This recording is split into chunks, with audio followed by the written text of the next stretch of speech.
is the only time, as I understand it, that we've been allowed, anybody has been allowed within that compound. It's fenced off. So they weren't going to let you back in? Because remember on Friday they said they would let you back in with normal roof and stuff?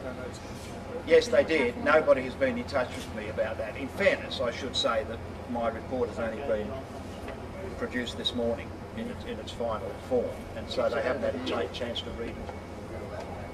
Thank you. They haven't had a chance to read it, and maybe when they've read the report, maybe they'll get back to me.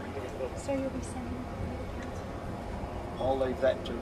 Yeah, We certainly will. We'll send an electronic copy to all councillors and the CEO.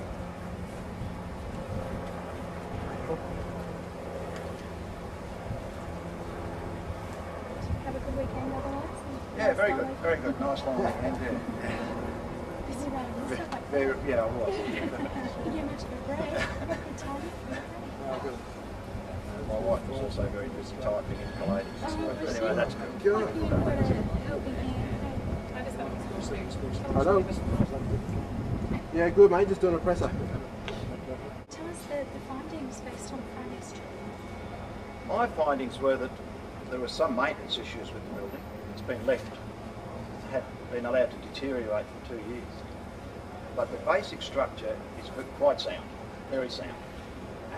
There are some issues which are covered in the report. I've even got pictures of some minor damaged areas in the report. But the report basically states that the building as it stands is structurally sound. We have spoken to the builder since I was there on Friday, who tells me that the main structure of the building is actually built out of ironbark, timber which is now virtually commercially unattainable. So the thought of demolishing a building of that quality is really beyond the pale for me, because the building as it stands can certainly be refurbished and refinished and made to work quite satisfactorily. How did you come up with this figure of 500,000? I've spoken to several builders on the Gold Coast. I've been involved in the building industry as a consulting engineer for the last 34 years. We've been involved in the construction of about 20,000 houses. So I have some knowledge of building costs myself. We also have a gentleman called Alex Borden who came on the inspection on Friday with us, who's a registered builder. Alex and I have had a long chat about the figures, and I think the figures are probably, if anything, slightly overstated. We think we can probably do a little bit better than that, but in order to be fair and to be completely open-handed and transparent about it, we have put those figures in, but they are based on latest construction figures. They allow for transportation costs, they allow for everything that we think is needed to bring the building up to a standard where it can be used again. What's the main concern about the structure? Is it that you're concerned about with that the biggest cost? That is in the report that you will, when you read the report, you will find that the biggest allowance that I have made is for the roof. I think I've probably overstated it a bit. The report says that we've allowed to replace 60% of the roofing. I really don't think we'll need to replace 60%. Most of the inside of the ceiling, which you'll see looking at the pictures in the report, actually looks in fairly good condition, which would indicate that the roofing is in fairly good condition as well.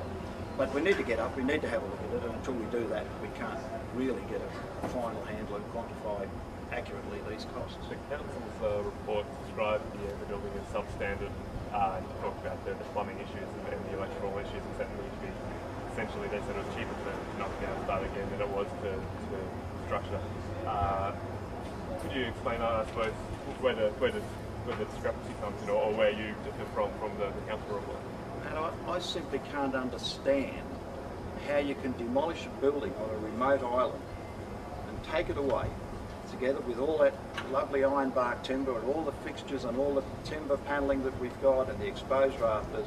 I can't understand how you can take that away for nothing.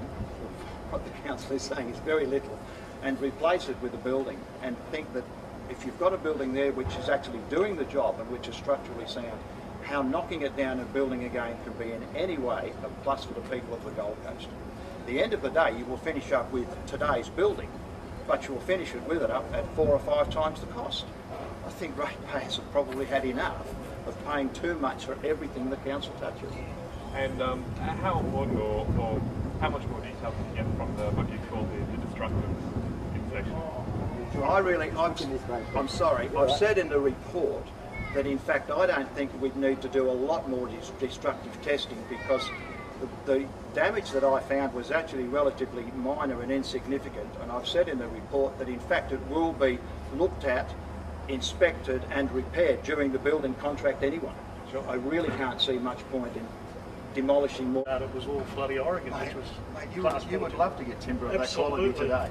You know what this reminds me of? Do you remember the destruction of Cloudland when they absolutely, the Dean brothers, made there were sections of Oregon of 25 grains to the inch that were 600 mil deep. Yeah. They just rode the cats over there. And they were what, up to 12 metres long. I cried. Like, you would be a happy builder if you had timber that good today. Yeah, I know. You know what I'm about here, don't you? Yeah.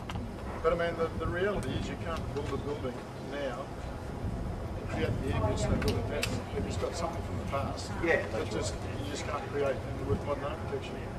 So you can put in something very glitzy and very Gold Coast and people won't be happy with it because it's Just not showing here, Bob, the back wall is actually just needs a bit of cleaning up. This beam's properly supported, adequate size, cantilevering out, pick up the eaves. That's just a view looking straight above there. And that's Hardy's wall panel. Yeah. The other thing that I wanted to show here was that there was some indication from some of the council officers that they said some of the paving in the back area was done on the sand, But it's actually and done I wanted on to the show in slab. fact that it was a slab going all along there. And the slab's of adequate depth and width. Well, it looks like about 100, 120. Of the building to have a look, because I believe that most of the damage that Alex and I looked at is relatively minor and could be fixed up fairly simply. Thank you.